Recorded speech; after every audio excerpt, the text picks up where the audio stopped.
Salut chers téléspectateurs, heureux de vous retrouver pour un nouveau numéro de Football Planet, votre émission qui ne parle que foot sur Africa News. Tout de suite, les titres. Lueur d'espoir pour les interclubs de la CAF, la Ligue des Champions et la Coupe de la CAF pourraient se poursuivre en septembre prochain. C'est ce que souhaite en tout cas la CAF qui n'a toutefois pas donné de date exacte pour la reprise. Les détails à suivre dans cette émission. Le coronavirus et ses conséquences sur les initiatives privées personnelles dans le foot. Comment les centres de formation vivent la crise? Quelles sont leurs attentes? On en parle avec un ex-international nigérian, Stephen Abaroe, manager et propriétaire d'une académie de foot à Lagos. Il est notre invité.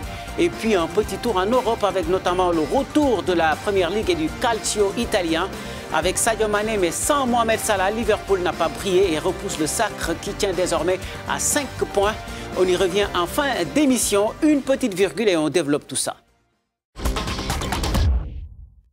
Bienvenue dans cette émission. Ça bouge enfin à la CAF concernant les interclubs. Après plus de 3 mois d'interruption, les équipes qualifiées en demi-finale de la Coupe de la CAF et de la Ligue des Champions peuvent désormais se faire une idée sur la reprise.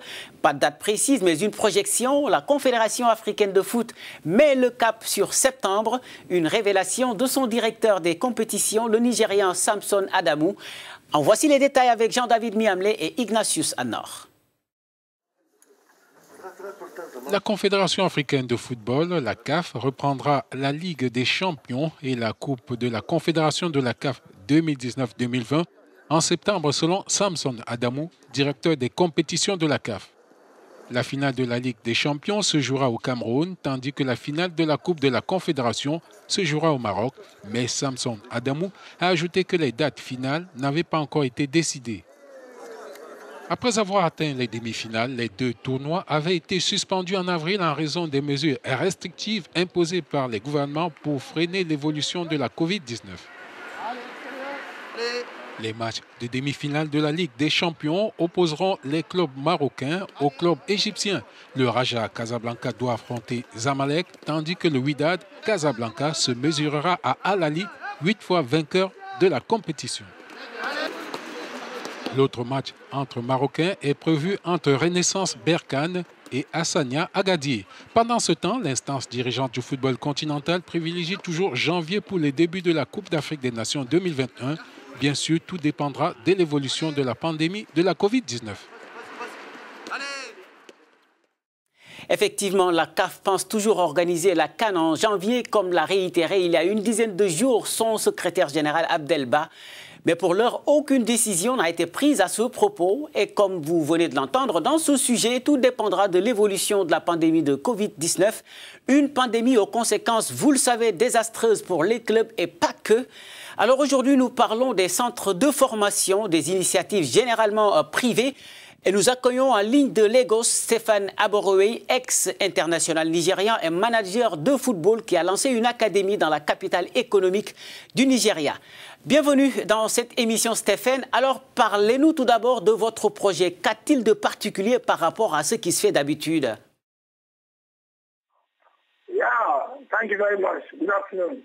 Merci beaucoup, bonjour. Vous savez donc qu'au Nigeria et en Afrique, nous avons beaucoup de bons jeunes joueurs qui émergent. Mais ils ne sont pas tous de très bons joueurs qui ont l'occasion de se mettre sous les feux des projecteurs. Il y a des joueurs qui sont très bons, mais on ne leur donne pas l'opportunité nécessaire de se mettre sous les feux des projecteurs. Alors ce que nous faisons, c'est que nous recherchons ce genre de joueurs. Nous allons dans la rue, nous regardons ceux qui sont talentueux. Nous les prenons et nous les mettons en avant. J'en ai quelques-uns en Europe, notamment en Allemagne, au Danemark et à Malte. D'autres se rendront en Europe après cette pandémie de Covid-19. C'est ainsi que les choses se passent actuellement. Tous les bons ne peuvent pas être identifiés. Certains d'entre eux gâchent tout simplement leur talent parce qu'ils n'ont pas la possibilité de le montrer aux gens. C'est pourquoi nous faisons cela.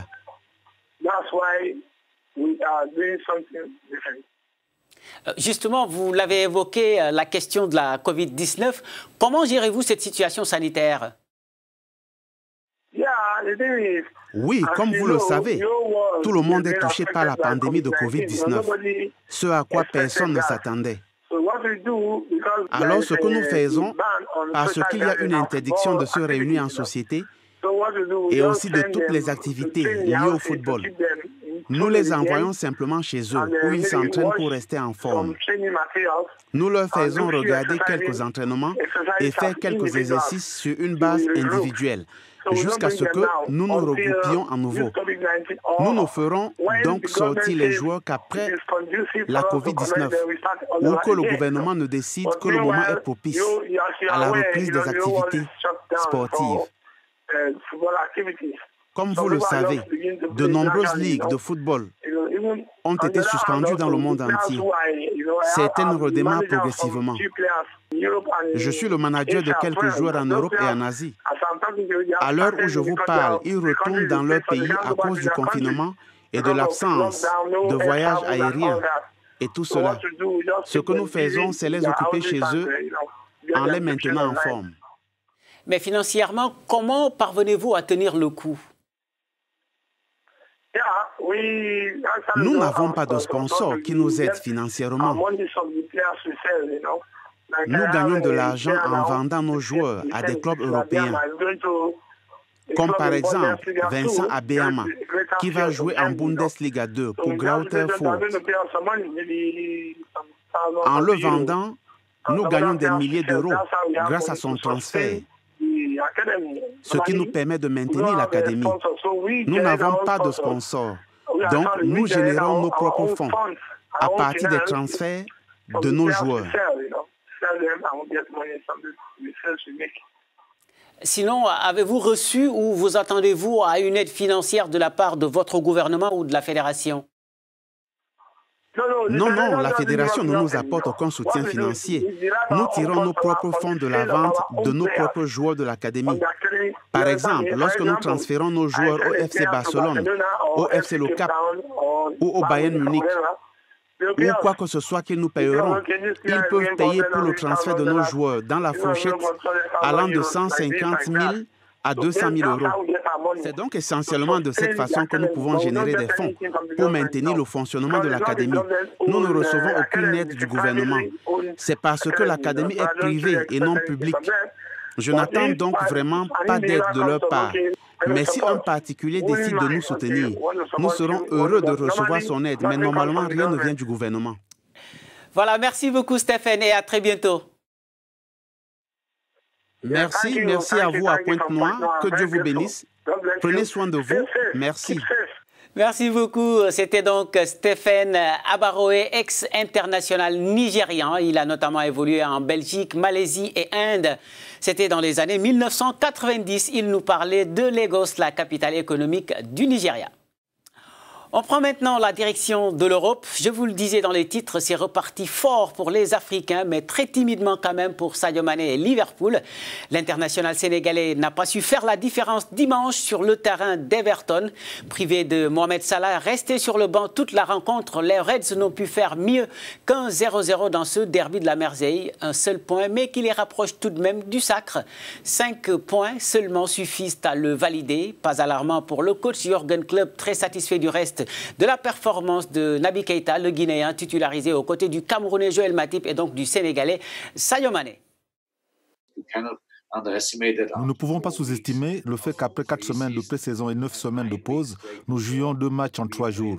C'est pourquoi nous devions réfléchir un peu pour éviter les problèmes. Nous avons essayé tant de choses et au final, rien ne sera jamais parfait. Mais la performance de Naby Keïta était vraiment bonne. Nous restons toujours en Angleterre, ça va mal pour Arsenal, battu 3-0 mercredi, un match retard par Manchester City. Les Gunners ont encore chuté 2-1 samedi sur la pelouse de Brighton Albion, mais on retiendra le but de l'attaquant ivoirien Nicolas Pepe, un superbe enroulé réduit au rang d'anecdote par cette défaite donc qui éloigne un peu plus Arsenal des places européennes. L'heure du réveil, c'est maintenant ou jamais pour les coéquipiers d'Emeric Aubameyang, le Gabonais muet depuis le début de la reprise. En Italie, l'homme du week-end s'appelle Nicolas Nkoulou. Le défenseur camerounais du Torino a inscrit le premier but post-Covid en Serie A. C'était lors du match nul, un but partout face à Parme de l'Ivoirien Gervinho, passeur pour l'égalisation parmesane. Un but et un genou à terre pour un hommage appuyé à George Floyd et contre le racisme. Mais plus tôt dans la semaine, la belle histoire est venue de Naples de Kalidou Koulibaly et Fawzi Goulam. Le Sénégalais et l'Algérien qui n'a pas joué la finale ont remporté la Coupe d'Italie. Victoire au tir au but 4-2 devant la Juventus Turin de Cristiano Ronaldo. En Espagne, le Real Madrid a repris les commandes de la Liga. Les hommes de Zizou sont allés battre la Real Sociedad 2-1 dimanche pour doubler le FC Barcelone au goal average particulier. Les Catalans qui ont fait match nul 0-0 la veille sur la pelouse du FC Séville. Et puis des images fortes qui nous viennent du Danemark. Un match de foot avec des supporters. Ça s'est passé dans la banlieue de Copenhague. 3000 supporters autorisés à participer au derby entre Brøndby et le FC Copenhague. Cela n'était plus arrivé depuis 3 mois. On peut donc imaginer la joie des supporters. Après 3 mois d'absence, c'était la meilleure expérience de ma vie, excepté quand ma fille est née.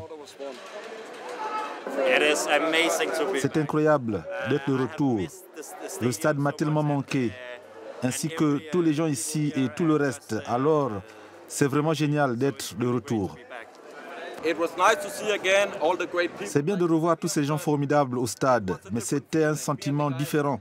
Moi et les gars, on se tenait du côté sud et c'est différent parce que là-bas, on était toujours en train d'applaudir et de parler très fort. C'était nouveau de se tenir de cette façon et il fallait juste s'asseoir. Et voilà, c'est la fin de cette émission que vous pouvez retrouver sur notre site web www.africanews.com. Restez en compagnie de nos programmes. L'info se poursuit sur votre chaîne panafricaine. Excellente semaine. Ciao.